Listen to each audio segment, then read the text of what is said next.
Good morning. নতুন একটা ভিডিওয়ে সবাইকে স্বাগত।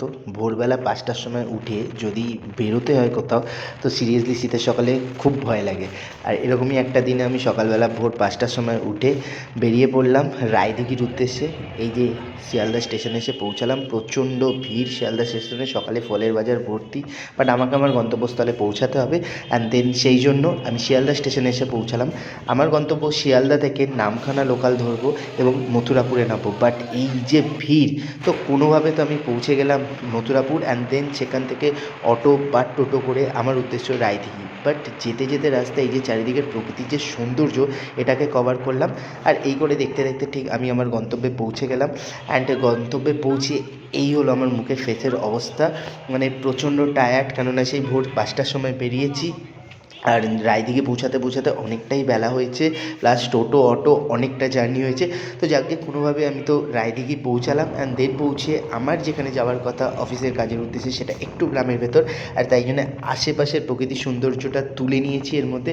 জাস্ট দেখো কি সুন্দর গ্রাম্য বাংলার পরিবেশ, খড়ের ছাউনি দেওয়া ঘর, ধান ক্ষেত দুপাশে ভর্তি। তো এইভাবে সকালটা কোনোভাবে কেটে গেল। অ্যান্ড দেন সন্ধেবেলা রায়দিঘি বাজারে একটা খুব জাগ্রত কালী মন্দির রয়েছে, যেটার ভিডিও আমি করে নিয়েছি। খুব জাগ্রত কালী মন্দির, আর জাস্ট মন্দিরটা এত সুন্দর। আর ঠাকুরের সামনে দাঁড়ালে না ভক্তি ভরে খালি ঠাকুরের দিকে তাকিয়ে থাকতে ইচ্ছা করে। অ্যান্ড দেন সেই জন্য আমি তুলে নিলাম। আর পুরো যে মন্দিরটা, পুরো মন্দিরটা কিন্তু খুব সুন্দরভাবে তৈরি, লাইটিংয়ের কারুকার্যটাও খুব সুন্দরভাবে। অ্যান্ড দেন তাই জন্য ভাবলাম তোমাদের জন্য একটু ভিডিওটা করে নিই, তো করে নিলাম। দেন ঠাকুর ফাকুর দেখা গেল, কিছু এদিক ওদিক টুকটাক খাওয়া। আর খেতে গিয়ে হঠাৎ চোখে পড়লো যে জিলিপি, আর জাস্ট ভাজছে দেখো জিলিপিটা।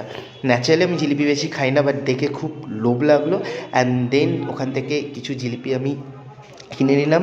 দেন কিনে নিয়ে খেতে খেতে ভাবলাম রাতটা, বা এত সুন্দর একটা জায়গা যেখানে নদীর পাড়, সেখানে রাতটাকে কীভাবে উপভোগ করা যায়। তো এইভাবে ভাবতে ভাবতে আমি ন্যাচারালি চলে গেলাম যেখানে রায়দিঘির লঞ্চগুলো ছাড়ে সুন্দরবনের উদ্দেশ্যে, বা যত ট্রেকার আছে তারা ওখানেই দাঁড়ায়। এখান থেকে দেখলাম বিভিন্ন মাল নামছে, মাল উঠছে। তো এখানে আমি চলে গেলাম যদি রাতের কিছু সৌন্দর্য দেখা যায়। এই যে দূরে দেখছো না, এগুলো সব হলো গিয়ে সেই ট্রেকার যেগুলো মাছ ধরতে দূর সমুদ্রে পাড়ি দেয়, এখন রাত্রি এখানে রাখা রয়েছে। আর এইগুলো হলো গিয়ে সেই লঞ্চগুলো বা সেই ট্র্যাকারগুলো যেগুলো সুন্দরবনের জন্য ওই যে ট্যুরিস্টগুলো থাকে সুন্দরবনে, সেই ট্যুরিস্টে সুন্দরবনে নিয়ে যায়। তো রাত্রেরটা এইভাবে মোটামুটি ওই জায়গাটাতে কভার করলাম। অ্যান্ড দেখেই বুঝতে পারছো আমাকে, আমি কিন্তু সারাদিন প্রচণ্ডভাবে ঘুরে কিন্তু বিধ্বস্ত। বাট এটা আমার খুব ভালো লাগলো যে এই লঞ্চগুলোতে যাওয়ার খুব ইচ্ছে। বাট এই মুহূর্তে তো আমি সুন্দরবন যাওয়ার জন্য যাইনি, তো আমি লঞ্চটার সামনে দাঁড়িয়ে একটু নিজের ছবি টবি কেত মেরে নিজের ছবি আর ভিডিও করে নিলাম। দেন ওইখানে ছবি আর ভিডিও করা আমার কমপ্লিট হলো। আর তারপর আমি রওনা দিলাম। ওরা বললো যে পাশেই রায়দিঘি ব্রিজ রয়েছে, তো সেই ব্রিজের উদ্দেশ্যে ন্যাচারালি আমি রওনা দিলাম। আর সত্যি বলছি, রায়দিঘিতে কিন্তু ঠান্ডাটা মারাত্মক পরিমাণ, যেহেতু নদীর ধার, তো ঠান্ডাটা কিন্তু মারাত্মক পরিমাণে ঠান্ডা রয়েছে। সো যদি এই মুহূর্তে রায়দিঘি যাওয়ার কথা ভাবো, তাহলে কিন্তু অবশ্যই জ্যাকেট ফ্যাকেট সমস্ত কিছু ভালোভাবে নিয়ে যেও। আমি যেরকমভাবে পুরো প্রিপেয়ার হয়ে গেছিলাম সেরকমভাবেই যেও। আর এই হলো গিয়ে সেই ব্রিজটা, যে ব্রিজের দুধারে আমি তো দেখে অবাক, এরকম বড় বড় ট্রলারগুলো তৈরি করা হচ্ছে। মানে ওখানেই নাকি এগুলো তৈরি করা হয়, ওখানকার লোকেদের সাথে কথা বলে জানলাম যে ওখানেই এই বড় বড় কাঠের ট্রলারগুলো তৈরি করা হচ্ছে। এবং এগুলোই তৈরি করা, এই ঠিক পেছনটা যে জঙ্গলটা দেখতে পাচ্ছ, ওই পেছনটাতেই নদী রয়েছে, তার মানে নদীর পাড়েই তৈরি করা আছে। ওই যে দূরটা, ওই দূরে আর কি জঙ্গলটা রয়েছে নদীর ওপারে। আর দেন ওটাই বলছে প্রপার সুন্দরবন। ন্যাচারালি রায়দিঘি তো সুন্দরবনের মধ্যেই, বাট প্রপার সুন্দরবন হলো গিয়ে ওই দিকটাতে। তো রাতে ঠিক একটা বোঝা যাচ্ছে না, তাও আমি যতটা পরিমাণ পারলাম ততটা কিন্তু ভিডিও ক্যাপচার করার চেষ্টা করলাম।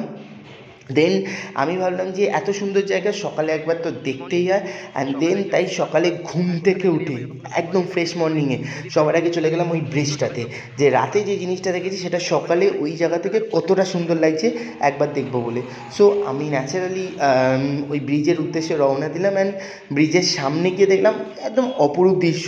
খুব একটা সকালে আমি যাইনি ব্রিজটাতে, তা সত্ত্বেও কিন্তু তখনও কিন্তু কুয়াশা ছিল। অ্যান্ড এই যে ব্রিজটা সোজা দেখতে পাচ্ছ, এই ব্রিজটা কিন্তু নদীর ওপর দিয়েই গেছে, তার মানে এই ব্রিজের দুধারে নদীটা রয়েছে। আর সকালে যে আমি দেখিয়েছিলাম ভিডিও, দুদিকে এই রাতে যে আমি ভিডিওটা দেখিয়েছিলাম যেখানে দুদিকে ট্রলারগুলো ওখানেই তৈরি করা হচ্ছে, এই হলো সেই জায়গাটা যেখানে ওই যে দূরে দেখা যাচ্ছে ট্রলারগুলো তৈরি করা হচ্ছে। রাতে হয়তো অন্ধকারে পুরো স্পষ্ট বোঝা যায়নি, বাট তাই জন্য উঠে আমি সকালে ভিডিওটা করে নিলাম। এই ট্রলারগুলো এইখানে এবং নদীর ওই পারে দুপারে কিন্তু এই ট্রলারগুলো তৈরি করা হচ্ছে। এই যে সোজা ব্রিজটা, অ্যান্ড ব্রিজের ওপারটা গেলে আবার কিন্তু সেই ট্রলারগুলো এখানে তৈরি করা হচ্ছে। অ্যান্ড ওই যে দূর, এই হলো নদীর পাড়, আর ওই যে দূরটা দেখা যাচ্ছে ওই দূরটাই হলো গিয়ে প্রপার সুন্দরবন। এই নদী, এইখানে খুব একটা নদীর জল নেই আমি যেটুকুনি দেখলাম। অ্যান্ড দেন ওই দূরটাতে সুন্দরবন। অ্যান্ড সকালে আবার সেই রায়দিঘি লঞ্চ ফেরিঘাটে আমি চলে এসেছিলাম। যে সকালটা কেমন লাগে, প্রচুর ব্যস্ততা, অনেক মানুষ পিকনিক যাচ্ছে। তো আমার তো মোটামুটি রায়দিঘি ঘুরে ভালোই লাগলো। যদি কেউ রায়দিঘি ঘুরতে যাও তো অবশ্যই এগুলো দেখো, তোমাদেরও ভালো লাগবে। তো থ্যাংক ইউ সো মাচ, ভিডিওটা দেখতে থাকো আর সঙ্গে থাকো সানডে বং ম্যাজিক।